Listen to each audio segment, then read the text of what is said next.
Hello મિત્રો, જય માતાજી. કેમ છો? હું આશા કરું છું તમે બધા સ્વસ્થ અને મસ્ત હશો. તો અમે મેં ખાસ કરીને 10મા અને 12મા વાળાનું જે રિઝલ્ટ આવ્યું છે એ વિચારીને મેં આજે વિડીયો બનાવવાનું વિચાર્યું છે.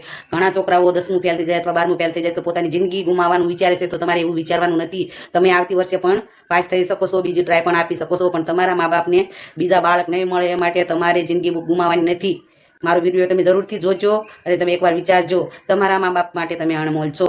તમારા ગયા પછી પણ તમારા મા બાપને ઘણું બધું સાંભળવું પડે છે. એ માટે કોઈ પણ વિદ્યાર્થીઓને 10મા અથવા 12મા વાળા વિદ્યાર્થીઓએ જિંદગી ગુમાવવાનું ક્યારેય વિચારવાનું નહીં. આ મારો વિડીયો જેટલા જણને શેર કરવો હોય, જેટલો શેર થાય એટલો તમે જાજો શેર કરજો, લાઈક કમેન્ટ કરજો. બધા માવતર માટે દીકરી દીકરા અણમોલ જ હોય. 15 વર્ષના 17 વર્ષના કેવી રીતે થાય એ તમે મા બાપને પૂછી લો. એનો પરસેવો રેડીને તમને મોટા કરે છે. તમને કોઈ હક નથી તમારી જિંદગી ગુમાવવાનો. હું તમને એટલું જ કહેવા માંગુ છું, તમે બીજી વાર પણ પરીક્ષા દઈને પાસ થઈ શકો છો. તમે 0 માર્ક્સ લાવો તો પણ તમારા મા બાપ માટે તમે હીરો જ છો. જય માતાજી, જય હિન્દ, જય ભારત. મારું એટલું જ કહેવું હતું. મારો વિડીયો જાજામાં જાજો શેર કરજો.